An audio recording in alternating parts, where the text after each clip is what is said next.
I have always hired coaches. Like when you hire a coach, they'll hold you accountable. I had a hockey coach, throughout all of my, hockey years, and some of the best, they have coaches. I was struggling with, figuring out financial situations in my business. I hired a coach for that. I struggle with leadership on a daily basis. Hire a leadership coach, right? If you're struggling in your relationship or whatever, you hire someone to help you through that.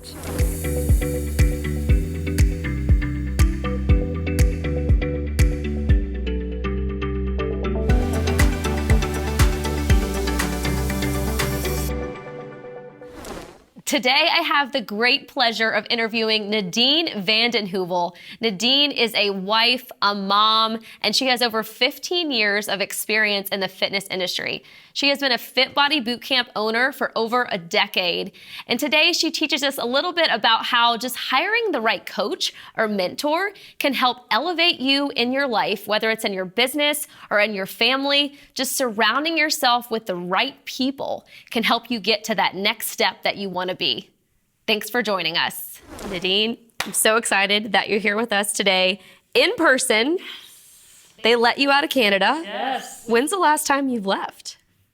It hasn't actually been too long. It's been only a few months. Oh, okay. Since our last event with the mastermind, I think was when I came out. Yeah, but you were locked in for a long time, right? Yeah. I'm so excited to be here with you, MK. I'm so excited that you're here. So we have to start out with your backstory. We need to know how you got to be in Fit Body for over a decade, since 2012? 2011. 2011. Mm-hmm. Yeah. 10 years. Yeah, over 10 Wow. years for sure. Ultimately my backstory is I'm a small town girl, grew up on a farm and played like all different types of sports growing up. Really focused on competitive hockey, which ultimately led me to a great opportunity to play varsity hockey. So went off to that, and then when I finished up school, moved back home, had a great job right out of university, and then, as I like to call it, it's that opportunity when you're not forced to play competitive hockey or like sports as much, and then you get this great job, but it's an office job, and like how all of a sudden you gain 15 to 20 pounds for some reason. Yes. I don't know, it could have been my mom's cooking because I moved home for a short stint after college as well. But so I actually was a certified personal trainer at this point. I actually got certified my last year of university because I thought it was just I can get paid to work people out. I thought it was the coolest thing because I was already in sports and it was second nature to me. I was doing it all the time myself. So I was working at a big box gym on my last year of university, moved home, and we didn't really have gyms. The main thing that we had, or the only thing that we really had, is a YMCA, a local YMCA. Wow. Yeah. And so and this was kind of, I think, maybe just the small town thing. We didn't really have, I think it was the just starting of the group fitness aspect or the era. Right. So basically, I decided that, hey, there's not really a lot of group fitness. And, growing up, working out with all of my sports teams, I really miss that team camaraderie, that community. That community. And so I'm like, well, you can either complain about it or you can do something about it, right? Yeah. So I rented a space in the basement of a local community center and just did a couple nights a week while I was also working full time. Wow. And it was completely selfish. It was exclusively for myself to get, stay in shape, to be held accountable to my own fitness, and also to help chip away at some of my large student loans that I had from university as well. Okay. So that was kind of what happened. My little backstory, small town of just 8,000 people, so super small town, and making some ripples. That is incredible. And how old were you when you decided like, okay, I'm going to take this passion. I'm going to take where I see a need and just do this? Like how? Yeah, so I was 25 at the 20. Well, this was between the years of.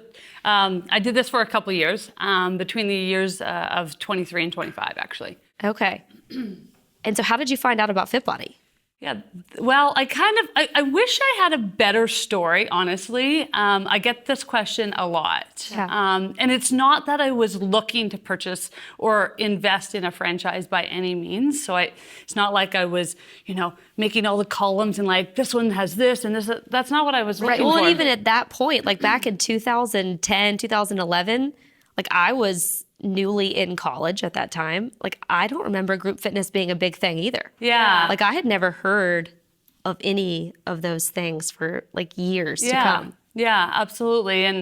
And it was basically just me starting to get a little bit bored of some of my own workouts, and I was looking for some inspiration. So, as anyone would do, I was, on Google, looking for different great workouts to inspire my clients, to help kind of spice things up. And I ended up finding out about this guy named Craig Valentine, really well known in the fitness industry, and actually grew up only 45 minutes away from my home. Okay. And so that was really neat. And so, got on his email list, and, he was super inspirational at this time, newer in his career. He was developing a lot of great, latest and greatest workouts that were safe for clients, that could be done in parks, because at that time, it ended up being summertime, and then I moved to outdoor fitness.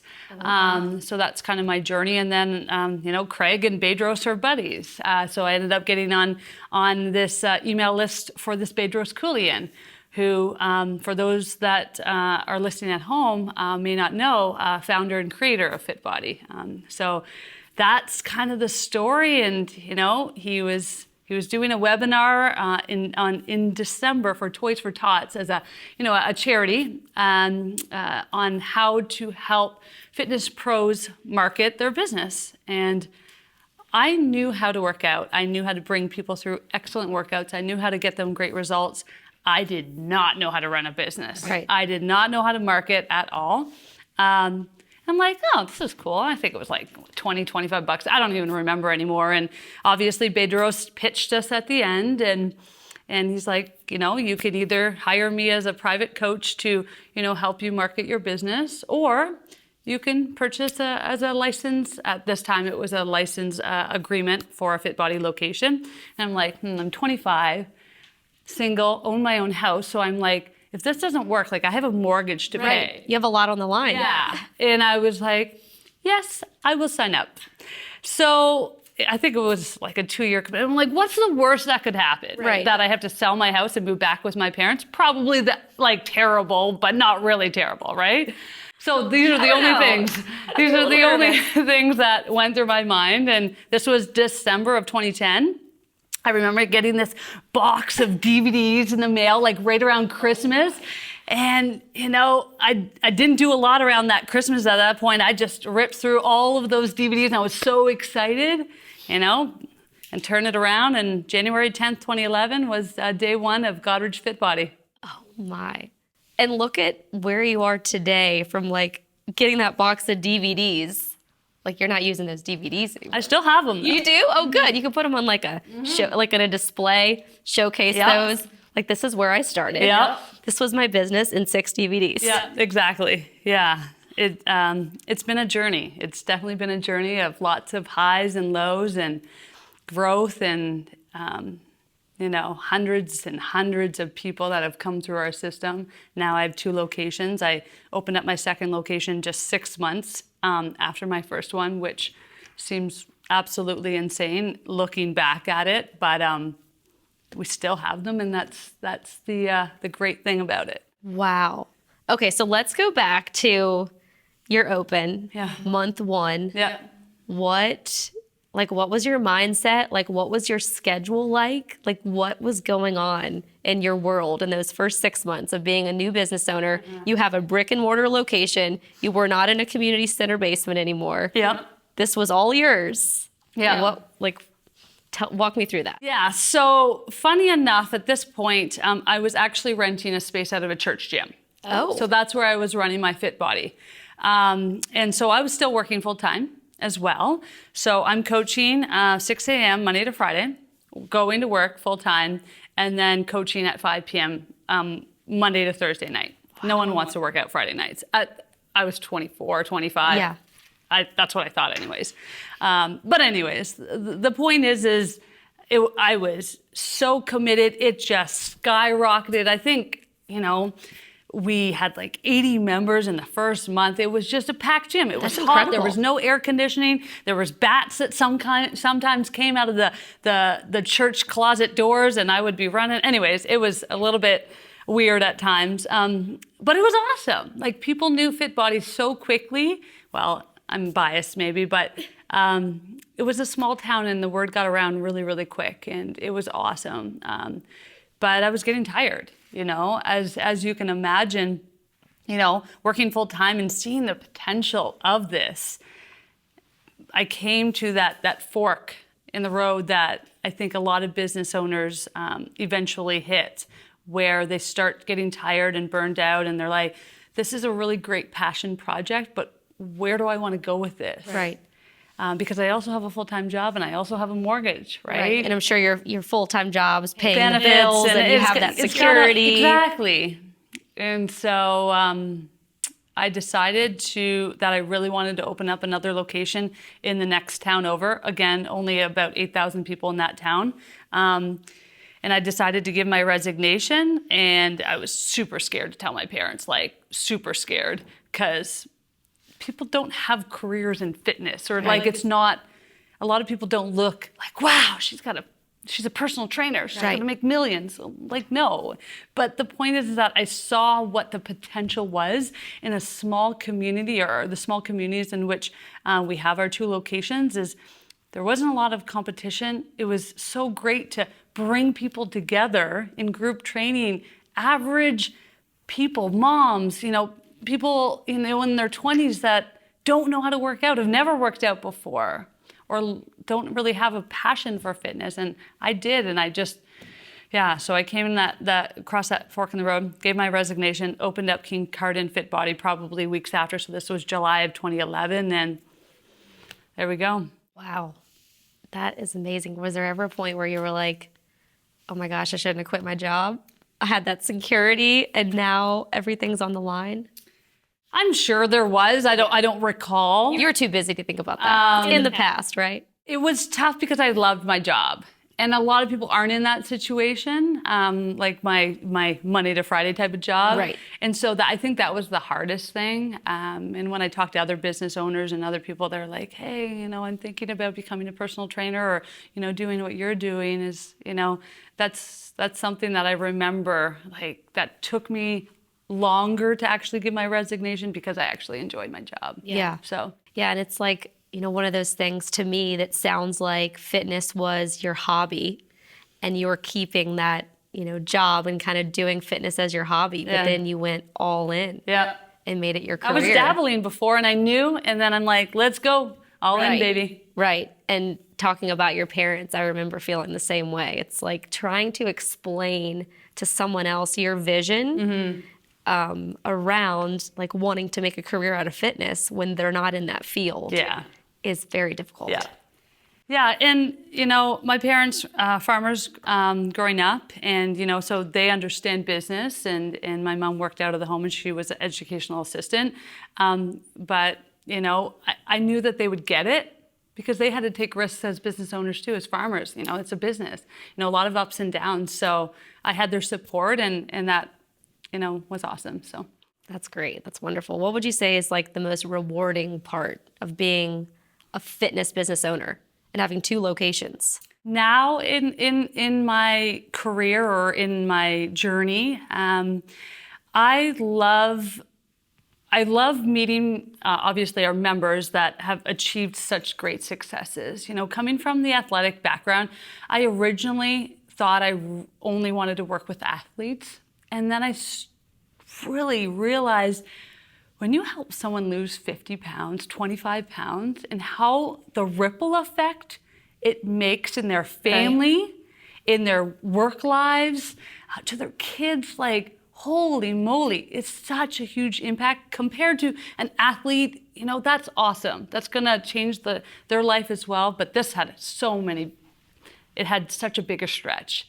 And wow, hearing the stories and then sharing those stories, and then people coming through our doors because they read about or heard that person's story and they didn't know them, like, holy moly. And then the fact that people, coming to work, with my team, I can't sit here today and talk about, all of the things that I've, done and et cetera. It wouldn't have been possible, the depth that we've done and all the extensive accomplishments, is the team that we've built. But it's come a long way, leadership, leading anyone, having a team is difficult. And I think it's just awesome seeing when our coaches that are interested in being personal trainers and being in the fitness industry, and them seeing the opportunity of how big the impact that we make is, and growing them to make that impact is awesome as well. So I guess it's kind of, twofold. Not only do I love, watching our members achieve amazing things, but also I love seeing that potential of a career opportunity in the fitness industry, because I remember someone telling me that you cannot make a career in the fitness field. And I'm the type of person that when you tell me something like that, I'm going to be like, oh, just wait. I'm going to prove you wrong. I love it. Yeah. So I love it. Mm-hmm. Well, it's apparent that your passion definitely bleeds into your team, into your members. And like you said, it just goes so much beyond the studio. And that's why I fell in love with this industry too. Tell me a little bit about just the work-life balance. You've been doing this for 10 years. And that is something that for me in the last few years has changed so much, because you have a daughter, I have 2 little kids. Being able to manage 2 businesses and a family and just doing all of the things when you still have the same level of passion, but then you also want to do all the other things too. How do you manage that? I think I was probably, when I first got into Fit Body, I was 25. So I would work on my business 24/7, didn't have a problem. Right. I was so passionate about it. And not that I'm not passionate about it now, but I didn't really care. I didn't have other things. Thinking about those other things, yeah. And I loved it, and I was just so dialed in on that. And, being in the industry for over 10 years now and being an owner, we've been able to create better systems and processes and a team that, is fantastic. And my roles and responsibilities because of that, because as you grow a business, your roles and responsibilities change. Right. And so going into, work-life balance, I remember meeting another owner, and she had kids, and I was legitimately scared to have children because I was worried that I wouldn't be able to do and be present. I wouldn't be able to, balance those things. And it was something that constantly went through my mind. Yeah. I'm like, how do you do this? I don't think I could do it. Right. And I remember asking her, she's like, you just do. You make it work, and your kids are getting picked up at school at 3:00. So you just get it done. Your workday's done at 2:45. Yeah. And I'm just like, I thought about that for years and years, and I was just like, that's interesting, because how many times are you just wasting time in your workday doing things you probably don't need to do? Yeah. So now you're just condensing, and you're like, these are the top 3 things I need to accomplish, and it makes you such a better business owner and much more efficient, et cetera. But anyways, work-life balance, I remember asking Bedros this as well. He has kids, and he's like, it's something that isn't really real. No. And I think it just comes down to the fact, for me anyways, and everyone I think answers this different, but for me, my partner also works full-time, and our daughter doesn't go to daycare, and not that there's anything wrong with daycare. It's the fact that we just have weird hours in our lives in terms of our work life, and that we could work our lives around it. So I get my daughter for 24 hours because my wife works 24-hour shifts. Right. And we get to hang out and I adjust my schedule. And it is my most favorite thing, the fact that we have the ability to adjust our schedule around that. It's fantastic, and the flexibility to do that. So, and then, when my wife comes home and then she gets Lottie, and sometimes we actually see each other, and that's what it is. But I get so much more time with my daughter, and that's amazing. So. Yeah, oh, definitely. And I think what you said is so valuable. Like, I too feel the same way. Like, I grew my business and grew my family at the same time. And when I talk to somebody who's not in this industry, who does not have a business, it's like they look at you like you're crazy. Like, how are you doing that? But it does make you prioritize your time so much more, because I look at time, like time is my currency. I'm sure you hear that all the time. And it's like any free moment that I have, I know that I'm really utilizing that time on something that I know needs to be done. That's moving the needle either in my business or with my family. And I think moms and parents that are business owners, like, they definitely do a good job at that. So that's very valuable. Yeah, I have a whole new respect. Yeah. Whole new respect. It's incredible. Like, I can't imagine those moms that have, 4 kids, and I'm just like, wow. I know. Oh, that's amazing. Have superpowers. Yeah. Superpowers. And your journey to parenthood was not easy. Yeah. So, we've had our quite the journey in terms of fertility, and I think it resonates with a lot of people. I held on to that story for a little bit. And I know it's very common, and I know the more people that talk about it, then the more people feel comfortable about it, in chatting and they're not about alone. it. Yeah. So, running a business through the pandemic, and we'll hit on that, I know, as well. That's a whole nother situation.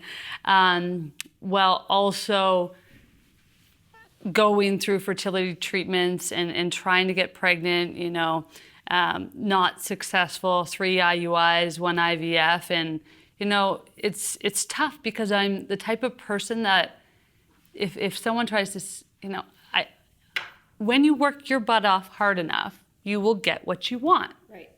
And this was something that Just wasn't happening. That's not the answer for this one. So, again, Bedros has been one of my longest mentors, and I remember him saying, and it goes in my head around and around and around, and I use this with my clients all the time: control what you can control. Okay, so if you're a shift worker, and if you're trying to tell me you can't lose weight because you're a shift worker, no, that's BS. Like, that's not true. What can you control? And so I knew that, my life might be a little bit stressful as a business owner, right? So what can I control in order to make sure that I have the best situation to potentially get pregnant? Right. Getting in my regular workouts. I'm at Fit Body 3-4 times per week. I'm not doing anything crazy in terms of my fitness, which sometimes I like to set myself up for. Making sure I'm eating healthy, getting my sleep, which is tough with a toddler. And getting my water in. I've got a super strict, supplement protocol that I'm working with a fertility doctor on. Acupuncture once a week. I'm doing. Wow. Yeah, it's intense. That's a lot. Yeah. How long have you been doing acupuncture? That's one thing I've never tried. Yeah, and so there's a lot of research studies around, fertility and acupuncture, and yeah. So my journey is not over. But it's interesting from a personal training perspective, and a Fit Body owner, in educating the importance of fitness with those that are struggling with that journey. And I can really feel that I can resonate with that. And that's been, any struggles that we go through, any resistance, any resilience, it allows us to give that different perspective and to relate and be empathetic for those members that may be struggling with that. So. Definitely. Well, thank you for sharing that. Yeah. I know that's not easy to share. But like you said, I think that just telling your story helps so many people, and know that they're not alone and more comfortable talking about it. Yeah, for sure. It's difficult. And going back to the COVID struggle, so we have not talked about that. And I do not fully know this entire story. Yeah, I know Canada was on major lockdown, more so than I was in Virginia. So walk us through, you have 2 businesses.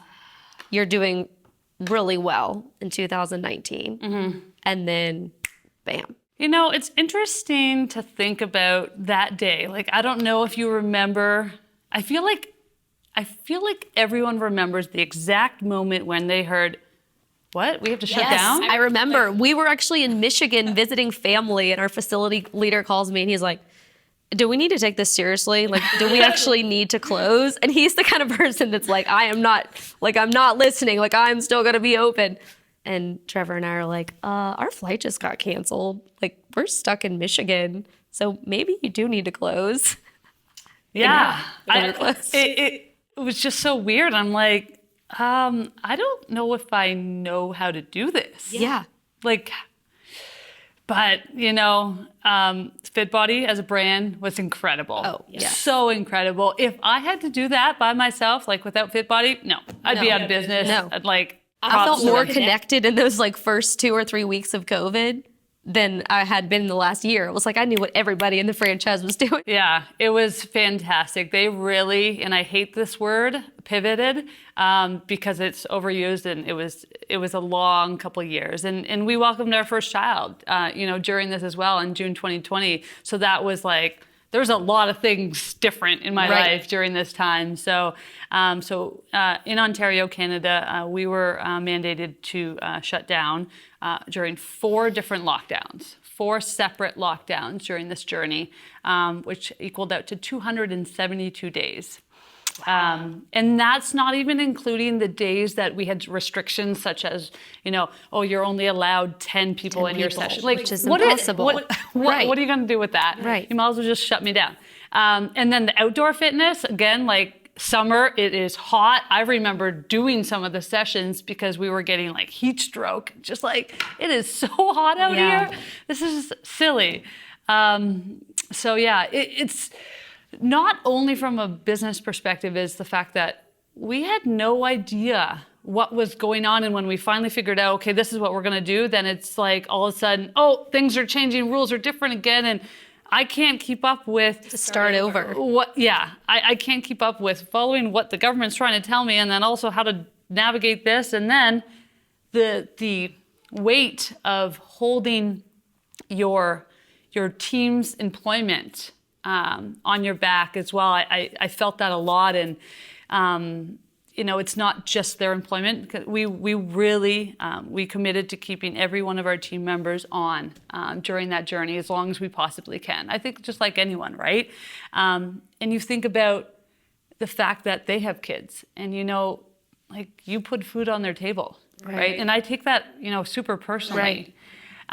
And you want to make sure that they're here, all of those team members are here on the other side of this, because your members like depend on them. Right. I can't do it all myself on the other side. And it's like you're trying to be so strong for them. Yeah. Well, also trying to figure out what's going on, right? And yeah, it was a lot, you know, 272 days. And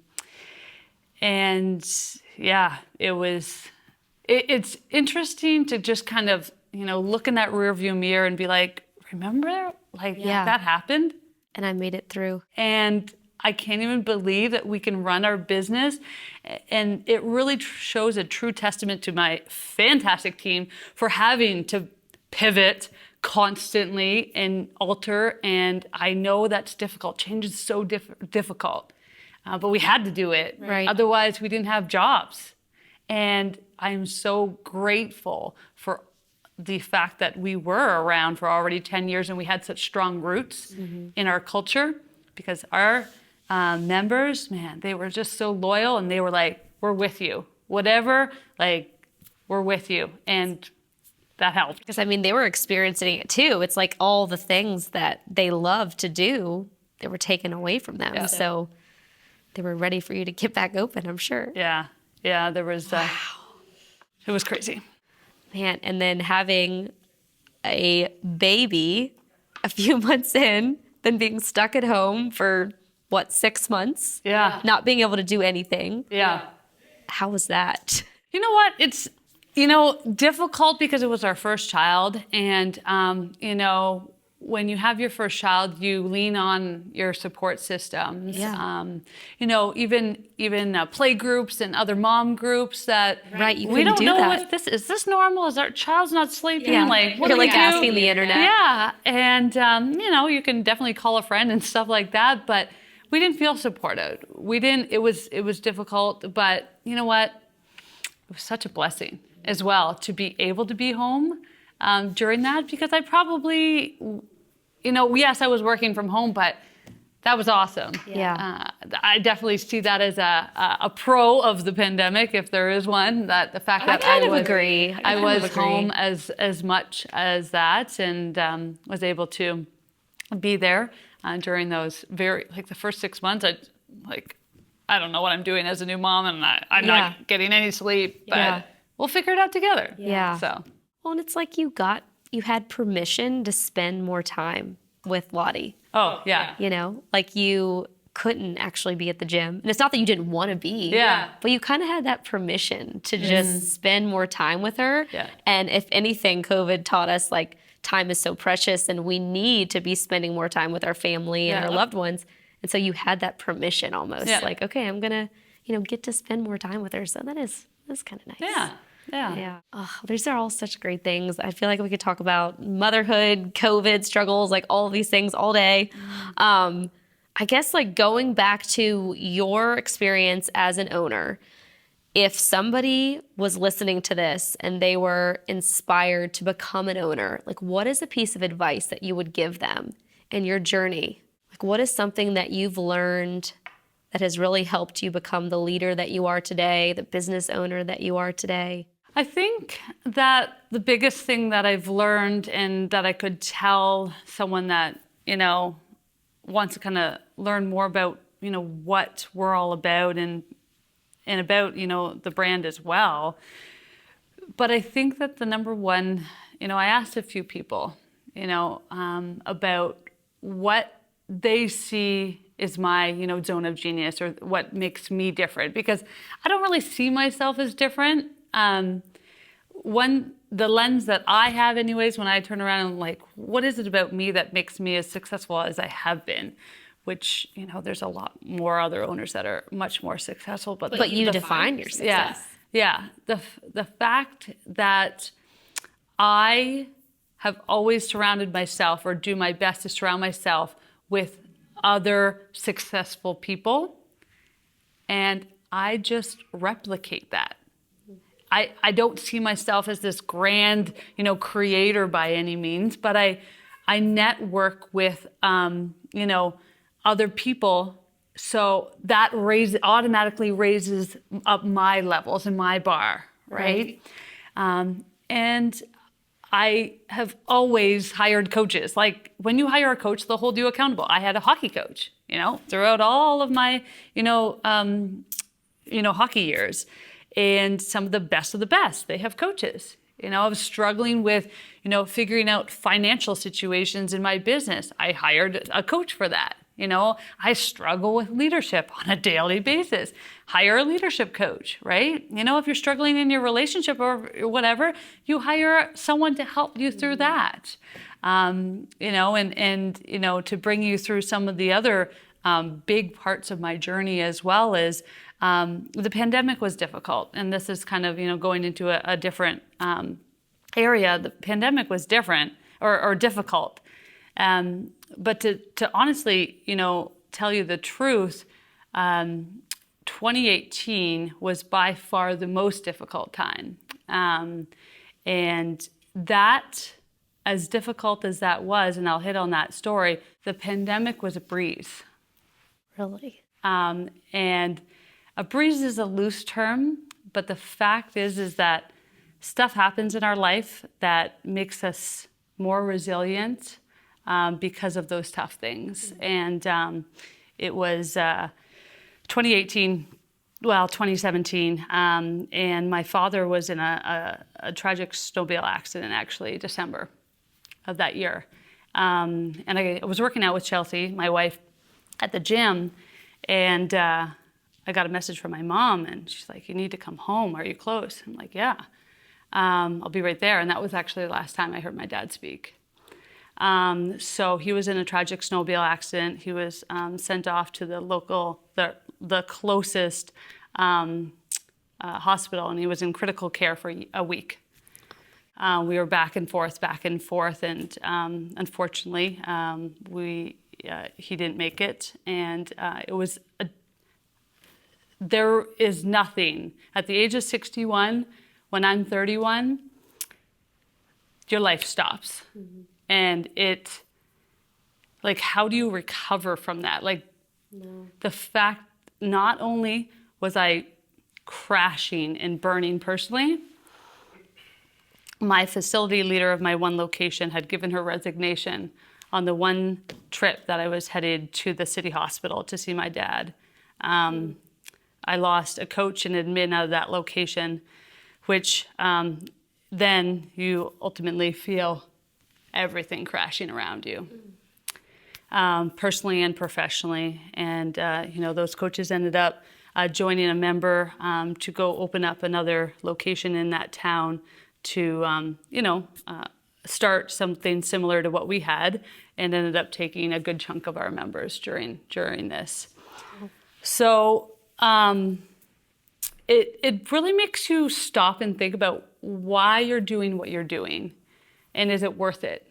And as much as it was difficult to go through the pandemic, everyone knew we were struggling. And I like to compare that to the situation of losing my dad. I was suffering in silence. Right. And so the pandemic, people were trying to support you and do everything because everyone was struggling. Right. But here I was over here, all alone. A couple of years earlier, or not even a couple of years, and it was personally, professionally, and it really stopped me in my tracks as to why am I a personal trainer? Why am I a business owner? And so now I've changed my passion of training people. The fact that my dad didn't walk me down the aisle when I got married. And I see members that come through that are anywhere from the ages of, younger, like in their 20s, to 65. He was 61 when we lost him. And we have the opportunity to make sure that those members can walk their children down the aisle, or that can dance at that first dance, or that can keep, running around with their grandchildren, because my dad never got to meet my daughter. And so, it makes you analyze and look and just like, wow. And those low points in allowing you to build that strength mentally to get through all of those things. And Jason Redman had talked about it. He spoke at our mastermind. He's like, ambushes will happen in our life. It's not if, it's when. Right. Divorces happen. We lose people tragically. Our children get sick. Unfortunately, people lose their children. I could never even imagine. And the fact is that what we're doing in the fitness industry are making people tougher for when those ambushes happen. It's not if. Right. Mentally and physically. It's not just about losing weight. It's not just about burpees and push-ups. It's so much more than that. And that's the lens that I look at moving forward. And, at this time that I really speak to my team about. We make such a big impact. That's so special. And just to share that with your team too, because it is so much more than fitness. It's so much more than nutrition. It is so much more beyond the scale. Yeah. And I'm so sorry to hear that. And I can't imagine that would be so much more tough than COVID. And suffering in silence, a lot of people do that. Yeah. And you had to be strong for your team, strong for your members, and then deal with all of that too. And I coached a lot of sessions the Monday after my dad's funeral from sunup to sundown because I didn't have a team. Because you didn't have a team. Yeah. But wow. I thought a lot of times about closing that location. Many, many times. Because it was too much. Yeah. I was going through too much and I was struggling. But all I could think about was those members that chose to stick with me. And they were loyal to me. And I'm like, I'm going to fix this. And, day in and day out, putting in the work. I hand wrote every single one of those members that stayed a thank you, gratitude. Thank you for choosing me. Thank you for choosing Fit Body. You have lots of options, but you chose us. Right. Because you took that relationship, like you felt like that relationship was so important. And then they knew that by you doing that, that's so special. And that's what sets Fit Body apart. And that's definitely what sets your locations apart from everyone else. Wow. Well, is there any other words of wisdom that you would like to leave our audience with? Words of wisdom. Life always. hacks, business words of wisdom. I think it's always hire a coach. Like that, I think I was starting with that at the beginning. That's been something that has allowed me to be really successful, and it's a really big life hack. For all parts of your life. Really, if you look at it, we hire a mechanic and we don't think twice about it. Right. If we're struggling with any part, if we're struggling in our marriage, go seek out help that is a professional in that. Why are we afraid, with our fitness, with our nutrition? We want to hire a coach to make it, faster because we're all busy. We all have careers. We have kids possibly, Yeah. So. Yeah, like what you said earlier, people are already doing the things that we want to do. Like when you saw Bedros, he was doing something that, I could do that. So if we just sought out help more often and we're following the right people, being mentored by the right people, putting ourselves in those environments that are going to make us better, then we would all be better.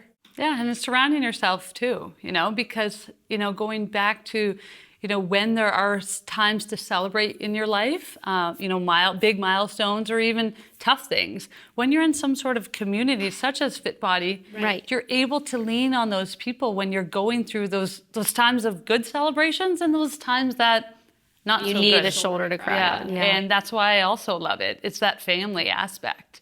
And we see that, I'm sure you see that day in and day out. The members, definitely. They don't know anyone going in, and then they're going to coffee after Fit Body. They have their weekly routine, Saturday morning workouts and breakfast afterwards. Oh, yeah. Yeah, it's so much more beyond the scale, right? I love it. So what does beyond the scale mean to you? The thing that I like is that the scale gives, numbers. It's true data. There's no gray area.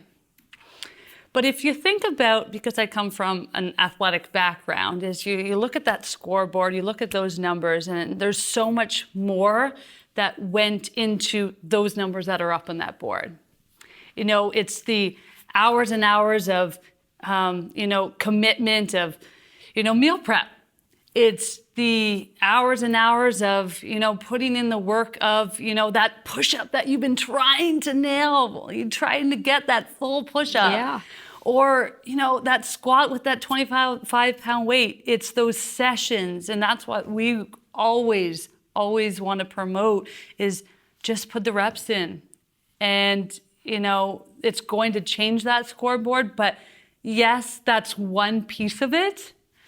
But there's so much more to it. There's so much more to it. It's the relationships. It's the culture. It's the celebrations, the birthdays, the fact that, I love calling my Fit Body, it's the cheers without the beers. And then I tell my team members this when I'm interviewing or onboarding them, and then I get a lot of young people that don't understand, and I'm like, I gotta change this. I'm like, but it's, we know about you. We know your kids' names. We know your dog's name. We know, your partner and how long you've been married and when it's your anniversary. And it's so much more beyond the scale. People might come in to lose 10 pounds or 15 pounds. But they're going to gain friends and community. Cheers without the beers. Love it. Cheers without the beers. Well, thank you so much for sitting down with me today. This was awesome. And you are an incredible business owner, an incredible mom, and such an inspiration. And the fact that you've been doing this for over a decade, it gives me inspiration, gives me motivation. Thanks for having me. I appreciate, sharing the story, and hopefully it adds value to our listeners. Yes, definitely. So, thank you. Thanks, MK. Thank you guys so much for listening to the latest episode of Beyond the Scale podcast. I know I got a ton of value from this episode with Nadine. Thank you so much. If you got a ton of value, please like, share, and subscribe to our channel. And how can our listeners find you? You guys can find me on Instagram, Nadine VandenHeuvel. There's not too many of those. It's a long one. And on Facebook as well. Reach out if you have any questions, if I can add value, support you in any way. Awesome. Thank you.